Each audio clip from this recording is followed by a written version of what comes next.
always gets what she wants. I always attracted attention. People think it's so easy being me. When she marries Charlie Chernowski, the trophy couple are the envy of all their friends. Inseparable. We're together all the time. But the hot young lovebirds have no clue they're about to self-destruct. This couple is narcissistic to the core. This marriage is a powder keg. You're my one! Ready to explode. Not all fairy tales have happy endings. When love goes wrong, a woman can do the unthinkable.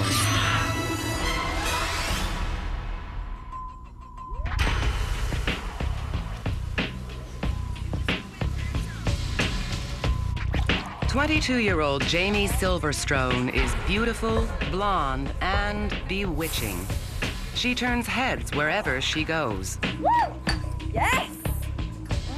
People think it's so easy being me. They look at me now, they're like, oh, you have the world at your feet. Well, there's a lot of people that don't like you by the way you look. Even back in high school, Jamie took center stage. My first boyfriend was the captain of the football team, and I was the captain of the cheerleading team. Her looks propel her to win the Miss Teen New Jersey contest. All the attention feeds her ambitions of fame and glory. Dr. Casey Jordan studies criminal behavior. Jamie's psychology is very much a product of her very real, undeniable physical attractiveness. The problem is that it created a deep insecurity that nobody paid attention to her because she was smart. So intrinsically, Jamie ends up narcissistic, but also somewhat immature. After graduating, Jamie's reign as pom-pom princess comes to an end. What's up, Jamie? I'm pregnant again. She unexpectedly gets pregnant twice. By age 20, she has 2 young children, Tessa and Matthew. When her kid's father walks out, Jamie's forced to raise them on her own. And all her dreams of a glamorous, exciting future are put on hold. Those years changed me because now it wasn't just myself. I had to put my kids first. In 2001, to make ends meet, Jamie gets a job at a trendy health club. It doesn't take her long to realize it's potential husband territory. Look at that guy. That's so hot. As soon as she lays eyes on handsome and hunky Charlie Chernowski, she's determined to have him. Hey! Oh my God. Hey!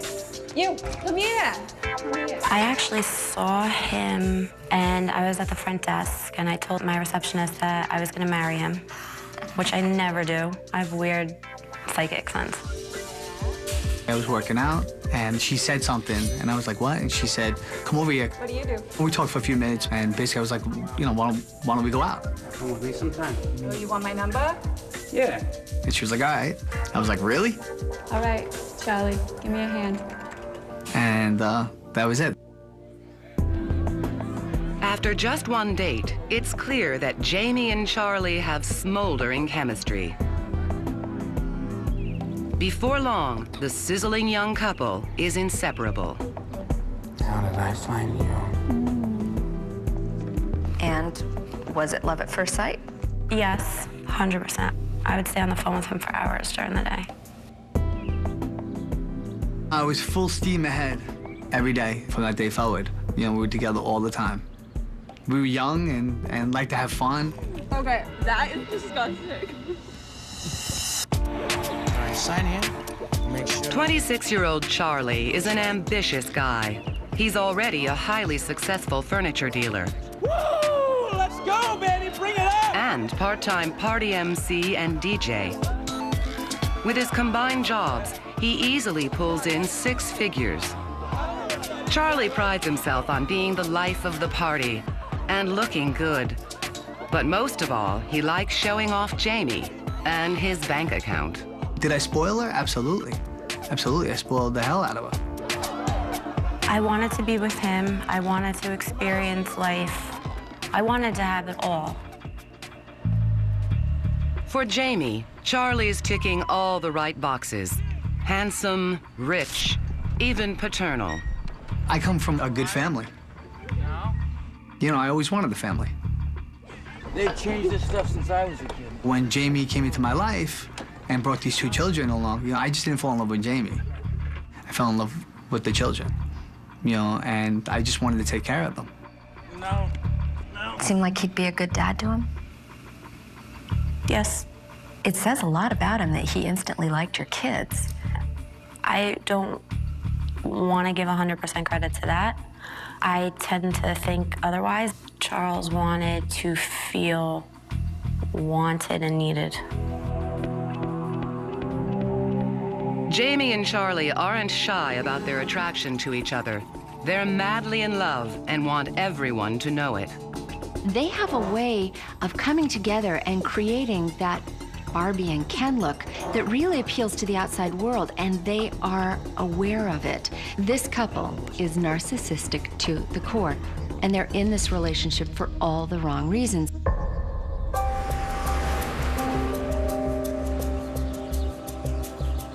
You like it? Charlie and Jamie's relationship is on the fast track. They move into a house with Jamie's kids in Freehold, a middle-class New Jersey suburb. We were dating maybe 6, 7 months before we moved in together. This is a much bigger room than I had. I lived in a room with my brothers. So I put a queen-size bed in there and a set of bunk beds for her and the two children to come live with me.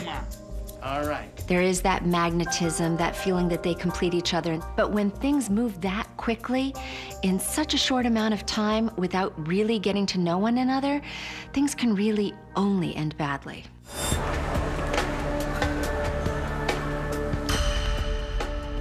But living together isn't enough for Charlie.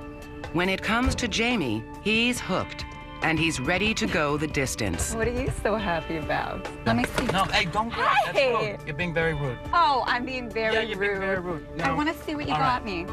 It's just this. You want to do this? It was a simple proposal, you know? I bought the ring, and I couldn't wait, and it wound up being in the car in the mall parking lot.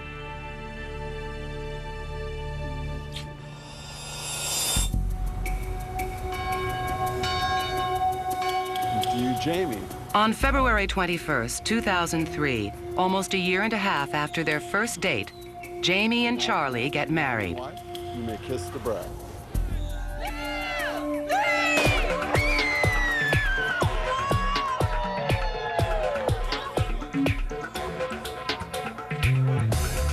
Their wedding is a lavish, over-the-top affair at a local banquet hall.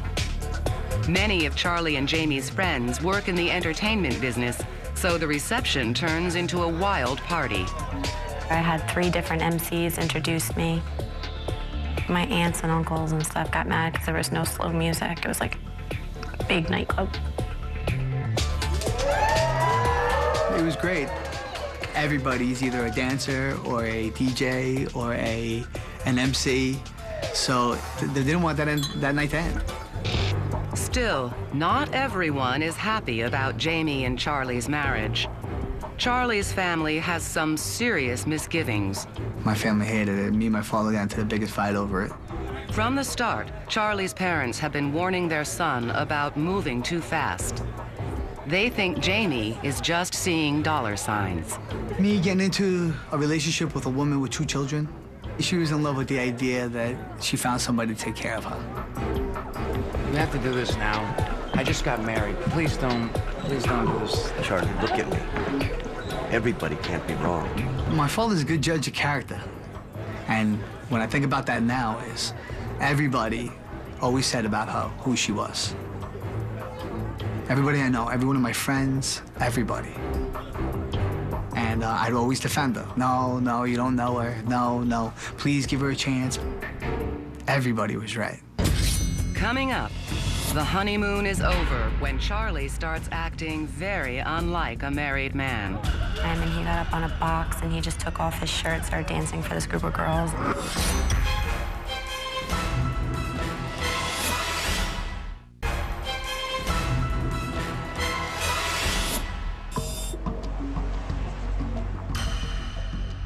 a red-hot romance, Charlie and Jamie Chernowski get married and settle down with Jamie's 2 children in a New Jersey suburb. They look like the picture-perfect couple, but looks can be deceiving. It's Jamie. Is Charlie over there right now? His cell phone's off or something. Almost immediately, the supposedly blissful newlyweds turn on each other. Hi, Charlie. It's funny that you're not picking up your phone right now because Jamie claims Charlie was deceitful from day one. There was few things that struck me as odd. Like? He'd say he's going one place and he went somewhere else, and I would know it, but I just thought he's maybe, okay, you know, it's new, he's afraid to tell me. According to Jamie, Charlie also sometimes has trouble acting like a married man. We went to a club one time and he got up on a box and he just took off his shirt and started dancing for this group of girls, and I'm like, then I paid no mind because I'm like, oh, he's a performer. But he was with you. I mean, you were together at the time. Yeah. But what I heard you say is he's flirting with other girls. Well, I thought he was, but he told me he wasn't. I don't know. Where were you? The couple bickers often. At first, they don't see it as a danger sign. Everybody argues. Look at you. Either it's over the kids or what you want to eat or what you want to watch or whatever it is. I want the truth. Charles and I fought, we argued. Baby, come here. I didn't deem it to be out of the ordinary because normal couples, they fight, they argue, they cry, they laugh. Because it sounded not just like he was perfect, but that your life was perfect. I mean, everyone thinks you're the perfect couple, Barbie and Ken. Mm-hmm. They don't work through their problems. They're so busy with their outward performance that they never just bare their souls and be honest with one another. So it's no surprise that the conflict keeps festering and growing. The arguments get more and more heated. Despite the fighting, Jamie and Charlie aren't about to give up on their marriage. It doesn't hurt that Charlie's businesses are taking off in a big way. 2 years after the wedding, his income doubles. The family moves into a spacious home in the upscale township of Jackson, New Jersey. Hey. Sorry, I didn't mean to wake you up. You been at the gym this long? Yep. Charlie pushes Jamie to quit her job. When you're bringing in $20,000 a month, it's okay. Why should you work? You can still do everything and be a mom. And he didn't want me to work. You had worked so hard since your kids were born. Was it nice to be able to be a stay-at-home mom for a change? Yeah, but once you're a certain way, it's like going on vacation. How long can you be on vacation before you're bored? With so much cash flowing in, Charlie's able to buy Jamie and her 2 kids anything they want. It was 2 years of hardcore, like just, you know, us having fun all the time, living the fast life. Fast cars, fast times, you know, vacations, just partying. Whatever you wanted. The $100 jeans, no problem. You want, don't buy 1, buy 3. Dude, I'm just living life, man. I'm on top of the world right now. You never think it's gonna end. You know, so all right, so you spent $1,000 today, but you're making $3,000 tomorrow. It was a crazy life. But living the high life comes at a price. Charlie is away working all the time, and Jamie feels neglected. She's no longer the center of attention. Charles was a good friend, not a good husband. A good provider, but not a husband. Jamie and Charlie do their best to hide their marital problems from friends and family. They even decide to open a new business together. When I had told him that I wanted to work, he's like, let's just open a tanning salon, because he always wanted one. And I just went along with it because, you know, I like to tan. She kept saying to me, I want to open up a tanning salon, I want to open up a tanning salon. I said, you really want a tanning salon, Jamie? She says, yeah. Beautiful. That's how the tanning salon came about. She wanted it and wanted to make her happy, so I did. I figured out a way to do it. What's going on now? These screws, they're getting stripped. The Chernowskis hire Amy Goslin to work reception. I saw you had one sign out there. Oh, are you interested in a job? Yeah. Pretty soon, Amy starts babysitting for them too. When I first met them, I thought they were the happiest couple, nothing could go wrong. You know, Charlie worked very long days. Jamie was at the tanning salon in the morning. Hey. I'd watch the kids, and that's how I became more involved with the family. But I didn't think that at any point they were fighting, arguing. But it doesn't take long for Amy to realize that the perfect family is not so perfect after all. Charlie? Yeah. I didn't know nobody was gonna be here. One night, What are you doing here? I had to come back to the tanning salon to get the key.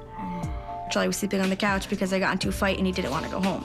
I didn't want to keep fighting for the kids, so I said I could move here. Oh man, sorry, Charlie. Didn't ask any questions. We didn't want to get involved. I just said, okay, you know, I'll be here in the morning because Jamie didn't want to go to the salon. You do this every time. Jamie says that 3 years into the marriage, Charlie starts having a hard time controlling his anger.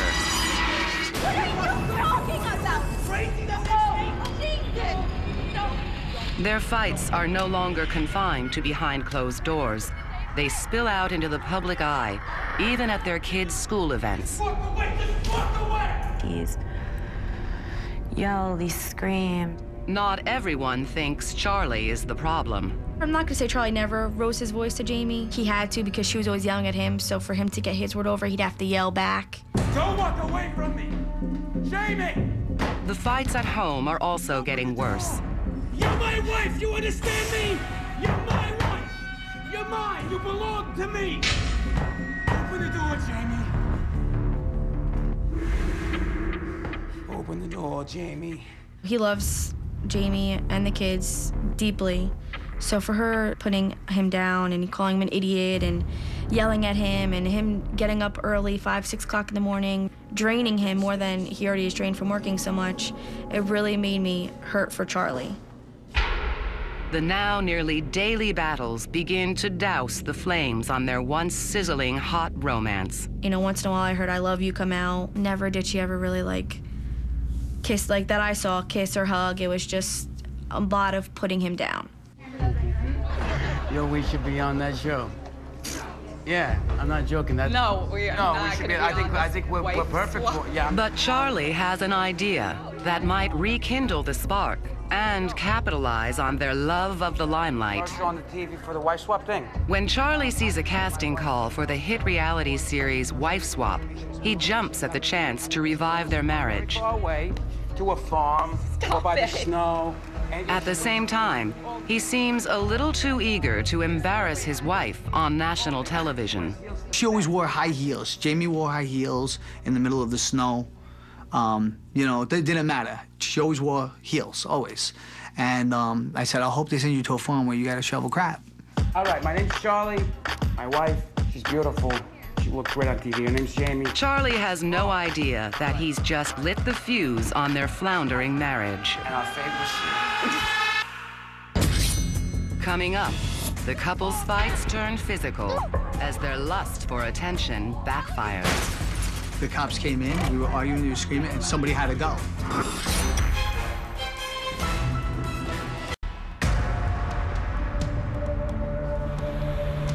After 3 years of marriage and financial success, jealousy and anger are slowly tearing Charlie and Jamie Chernowski apart. I think that we'd be good candidates for that show. Oh my God. Charlie contacts the casting producers of the reality show Wife Swap, a top-rated series where 2 dramatically different couples swap homes and spouses.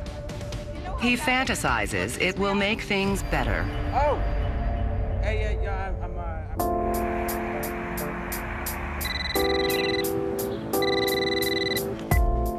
Hello? Yeah, this is him. The next day, the producer calls me and says, Charlie, we love your message. Oh, yeah, absolutely. Yeah, you can come in. We're gonna send the camera crew out to do a test shoot. All right, I am excited. You both were gung-ho about it, yeah? I don't want to say I was gung-ho. I always have that attitude anyway, like, whatever. Any couple that even mutually agrees to be on a reality show like Wife Swap has to go into it with the understanding that they are about to air their dirty laundry in public, and that, in the end, there are going to be very real consequences from doing so. The Chernowskys spend the next month filming the episode. This is great. Yeah! That's not even how that went. Wait, the camera can only capture what it sees. No. But when the show premieres, Jamie is horrified at the way she's been portrayed. That's not even what happened. Ooh-wee. That's all I gotta say. She really came down on me hard on that. She was like, how could you allow them to make that everybody believe that I sleep till noon, that you do all the work around the house? I'm like, pretty much that's what's true. You know, Mary, maybe you don't sleep till noon, but 10:30? This is good, you know what? I'm not gonna watch this. This is good. I'm not gonna watch. So where you go? What's this anymore? Again, I don't care what they perceive me as. There's more substance to that, and initially that's how I was approached, that that's the route they were gonna go. And they didn't. They presented you as being completely a bimbo. You must be doing it wrong, man. I don't know. You gotta think like a woman. While Jamie continues to fume, Charlie is thrilled with his new celebrity status. What the hell did you do on that show, man? I don't know. I was just myself. They just followed us around with cameras, and, you know, I just did what I normally do. I had the guys in the neighborhood saying, you know, we hate you. My wife keeps saying, why aren't you more like him? People recognize it sometimes, but it's just reality TV. well, at least you looked good on it. In the end, the couple's vault into the spotlight didn't jumpstart their marriage. It does just the opposite. I'm a perfect gentleman. You know. Hey, baby, how you doing? You look beautiful, by the way. Who was that? Jamie is irritated by her husband's delight in his 15 minutes of fame. She was some girl that I was just talking to. So you're just going into bars these days and picking up fans? Now, the marriage's downward spiral starts picking up steam. I told you, she recognized me from... Don't do this. Jamie said that, you know, I was cheating on her. Do not talk to other girls. Do not talk to me like I'm a child. Do not talk to me like I'm a child. There was not one thing that ever came out that said that I was cheating on her. Jamie is a liar. He was always lying. He was lying so much that I questioned things that I believed, and I was questioning myself. The love affair between the handsome hunk and the beauty queen is turning into something ugly, and there's no going back. They simply don't know how to use their words to communicate their unhappiness with each other and their unhappiness with the state of their lives. I can't believe you still want to fight about this. Why is it every time we go out, this has to happen? Conversation is replaced by backtalk and bickering. Because of you! What have I done? Oh. It's a razor's edge that's about to get even sharper. Amy Goslin is babysitting when she hears the couple return home. I was watching the kids, heard Jamie and Charlie pull up, saw the lights really late, I want to say 2, 3 o'clock in the morning. Heard them arguing outside for a while. I heard the car door shut. I actually went over and peeked out the window. They were, I guess, arguing behind the truck because I couldn't see anything. To Amy, it's not clear who started the fight or what they're fighting about. She claims that he pushed her up against the trailer and smacked her in the head, but I didn't see it, so I can't say that it happened. Jamie! Jamie! Then they went up to the bedroom, still arguing. I'm such a big man now, Charlie, aren't you? Oh, ever since the show. What the hell are you? Oops. I heard a crash upstairs, and there was a drawer broken off. Charlie was leaving the bedroom. I am calling the police. You are out of control. We're calling the police. Jamie was telling me to call the cops, call the cops. It was just a lot of yelling, and Jamie had put herself against the door, holding it so he couldn't get in, you know, to talk to her. Stop pounding on the door! You know, and she's screaming at me to call the cops. We got a call about it. Me and her were arguing, and the cops came in. We were arguing, we were screaming, and somebody had to go. He is physically abusing me. No, I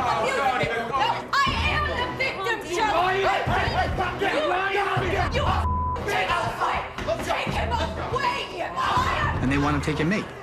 And there wasn't a mark on it. The kids now were up at this point, and so I went in there, I said, you know, everything's okay, Mom and Dad just got into a fight, you know, go back to sleep. But of course they couldn't sleep with the yelling and the arguing. They took pictures of Jamie to find out, you know, if those marks were her hands. Can you point to where it was? I think it was like right here. Take your hand over for me, ma'am. Thank you, ma'am. Jamie files a temporary restraining order against Charlie that night. Hello? Is everything okay? Yeah. Everything's fine. I'll be back later. Okay. The next day when I came to babysit, it was like nothing happened. Jamie and Charlie's burying of problems is just another poison eating away at their marriage. The charges eventually get dropped, but unlike other people who sit down and work through it and maybe even seek out marriage counseling or outside professional help to figure out how do we stop this cycle, Jamie and Charlie just acted like it never happened, as they seem to always do with anything unpleasant in their lives. What are you gonna do? You gonna hit me with the belt with everybody watching? Sure enough, ignoring their problems doesn't make them go away. According to Charlie, Jamie becomes increasingly erratic and violent. Jamie got pissed off, came in with a baseball bat. She has a very, very bad temper. A very, very bad temper. And she's the type that felt like, you know, I'm the girl, I can hit you.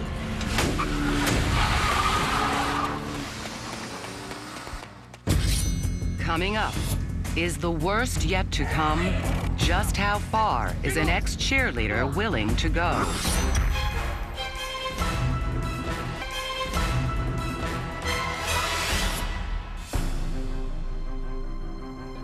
Every time we go out, this has to happen. New Jersey couple Jamie and Charlie Chernowski's 5-year marriage is on a collision course. Since they were on the reality show Wife Swap, their fights have become even more frequent and intense. Good thing they still have plenty of money to ease the pain. Until the 2008 financial crisis threatens to finish them off. And the economy hit. You need $12,000 a month to pay your bills, just to pay your bills. And that's just to get by. And you can only survive so long. You're trying to manage the tanning salon. On the weekends, be an entertainer. And then on Sundays, you're trying to go to the flea market and hustle mattresses. And then you, on top of it all, be a husband and be a father. You know, and then you're robbing Peter to pay Paul. And that's when things come crumbling down. Do you not realize where we live and how many kids we have? Charlie can no longer supply Jamie with the life of luxury she's used to. In the same week, Charlie loses his furniture business, and the couple is forced to close their tanning salon. In desperation, they put their upscale house on the market. Why are you acting so quiet? We're moving out of our house, right? It's not a time to be super excited or anything. You know, the one thing she said was, whatever you do, just don't lose the house. But when you're not making the money and you can't afford the house anymore, your cars get repoed in the middle of the night.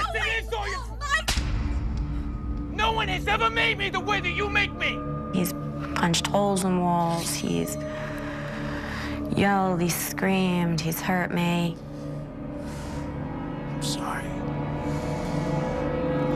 I'm sorry. The discord between Charlie and Jamie has been festering since the wife swap episode, and then when they suffer financial ruin, well, this causes a powder keg of pent-up emotions that really has no option except to explode. At this point, there's no doubt the Chernowski marriage is beyond repair. And as if things aren't bad enough, Charlie starts to suspect that Jamie's keeping secrets from him. I'm exhausted.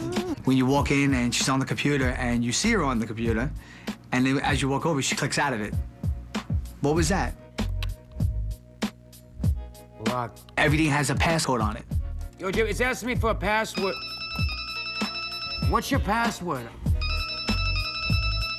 Your phone is locked too. What is with this? Everything's locked up. It's like I'm in Sing Sing. I can't get in because it's locked. It has a lock on it. Now then you question, why is there a lock on your phone? Oh, so I don't want the kids going through my phone. What are they gonna do on your Hello? phone? Make long-distance phone calls? When you have 2 separate Facebooks and 2 separate MySpaces, and you put locks on your phones, you know, you have the married life, the family with all, and then you have your single life. I thought you were bringing me a drink. At this point, Jamie is probably done with the marriage, and she simply is unprepared to deal with a new life, a new world, especially with 2 children, but with no husband.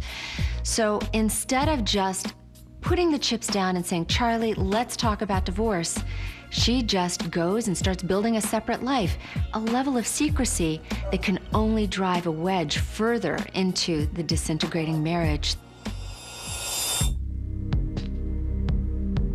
May 28th, 2009 would become a fateful day.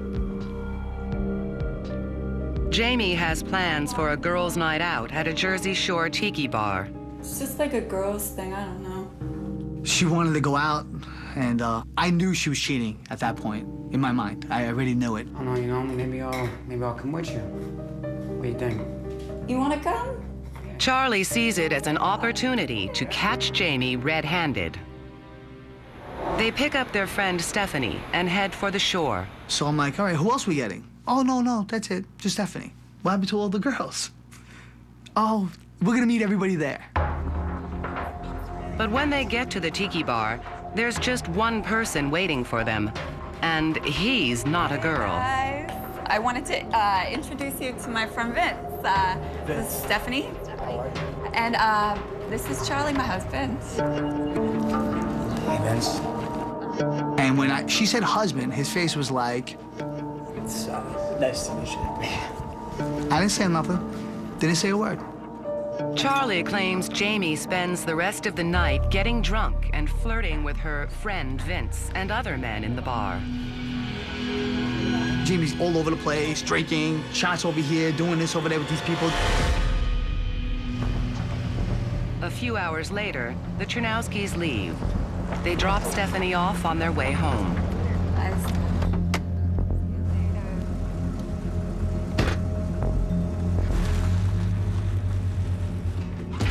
Screw you, Charlie. Seriously, I'm done.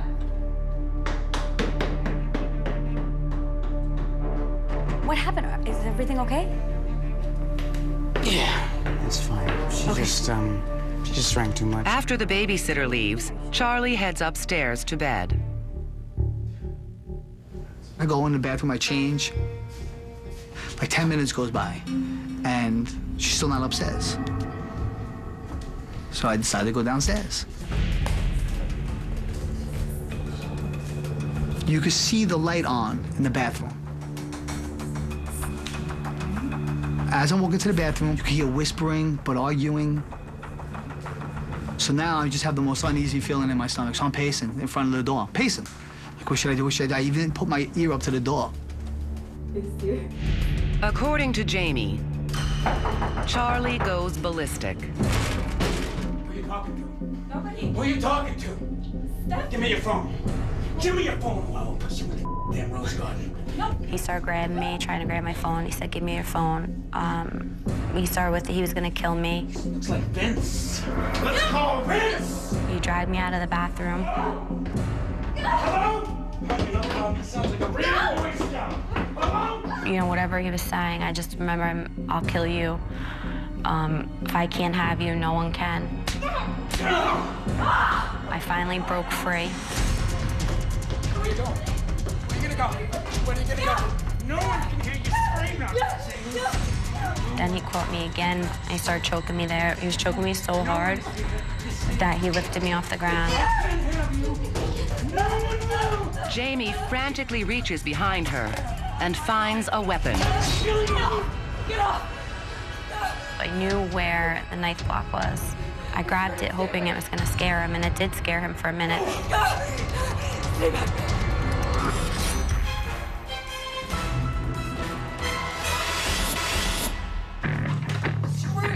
Jamie and Charlie Chernowski are back home after a night of boozing on the Jersey Shore.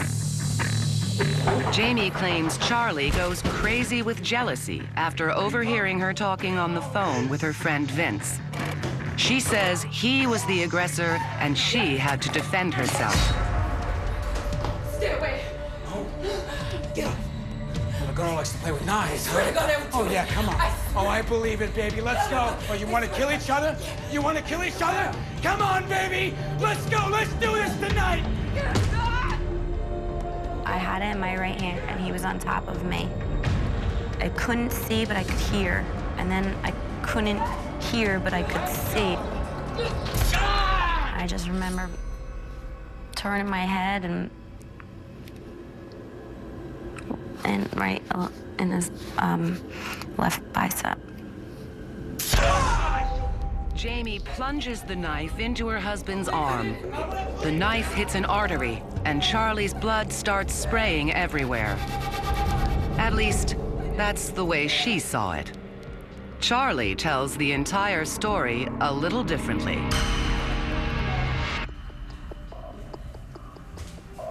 I grab the door, it's not even locked. Open up the door, and she's standing in front of the mirror. She just, you know that deer in headlights look? That's the look she gives me. And I look at her and I'm like, who are you on the phone with, Jamie? This is why I hate you. I want a divorce. Who are you talking to? I said, you're cheating on me.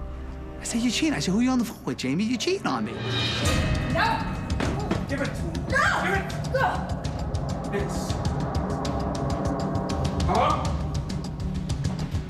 Hello? So I just take off. I just leave the bathroom and leave her in the bathroom. Now I'm trying to call her back. I'm like, hello, hello, hello, hello. And he keeps hanging up. Hello, hello. He keeps hanging up. Hello, keeps hanging up. I'm looking through the messages. She comes from behind and was able to like jump on like on my back and was able to get the phone out of my hand. Look, that's the look she gives me. And I look at her and I'm like, who are you on the phone with, Jamie? This is why I hate you. I want a divorce. Who are you talking to? I said, you're cheating on me. I said, you're cheating. I said, who are you on the phone with, Jamie? You're cheating on me. No! Give it to me. No! Give it. No! It's... Hello? Hello? So I just take off. I just leave the bathroom and leave her in the bathroom. Now I'm trying to call her back. Hello, hello, hello, hello. And he keeps hanging up. Hello, hello. He keeps hanging up. Hello, keeps hanging up. I'm looking through the messages. She comes from behind and was able to like jump on like on my back and was able to get the phone out of my hand. Give me the phone. Stop biting. She takes a knife and then stabs me this way and says, get off my phone. And then comes back and stabs me this way, right here. Like, oh my God, oh my God, oh my God. I'm like, you gotta call 911. She's just like, F you, die. I hope you die. F you, I die. I didn't get to a hospital. I didn't get to a hospital. So I was like, oh my gosh, I see the keys to the truck. So now I grab the keys and I run out the door.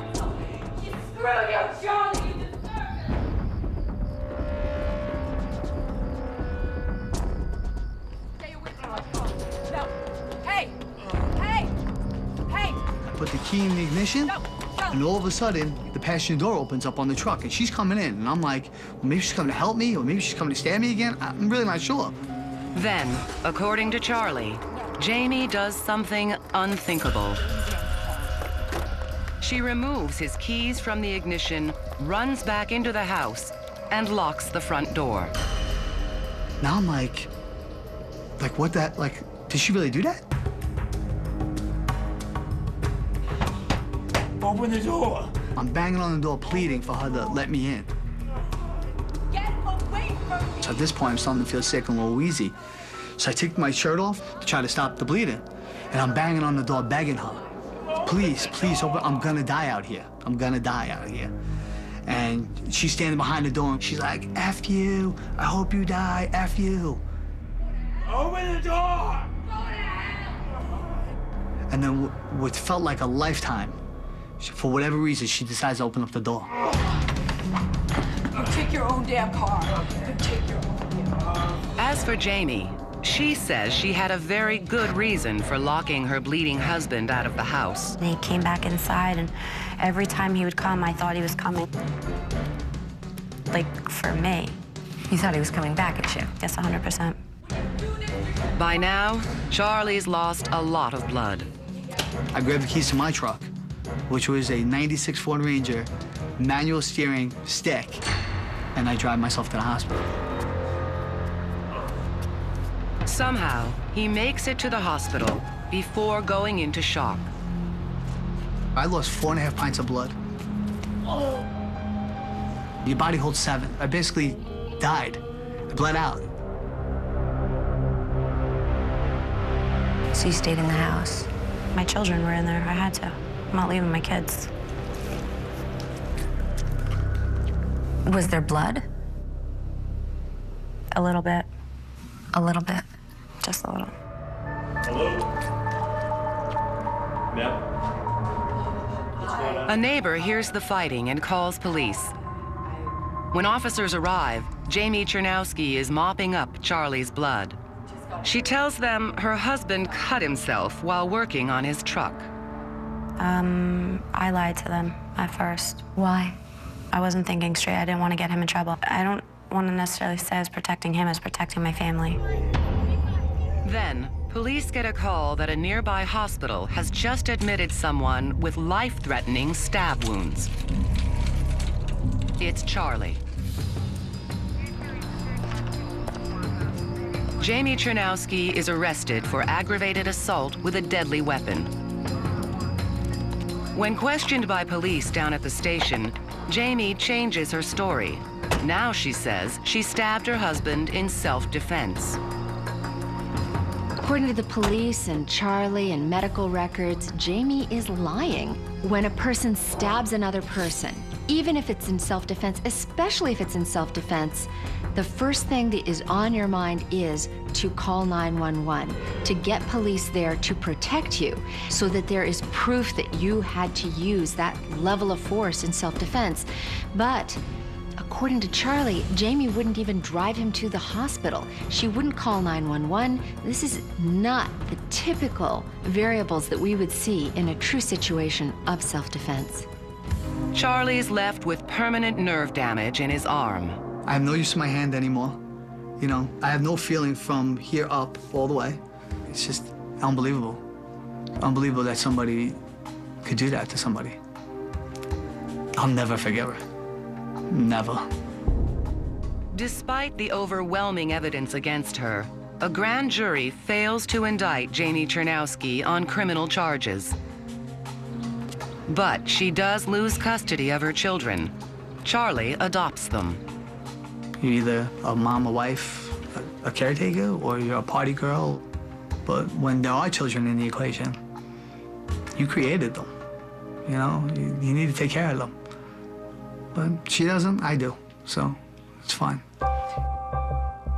Today, Jamie lives in New York City. She's trying to win back custody of her kids. In the end, the former cheerleader and beauty queen got her time in the spotlight, but probably not the kind she dreamed of.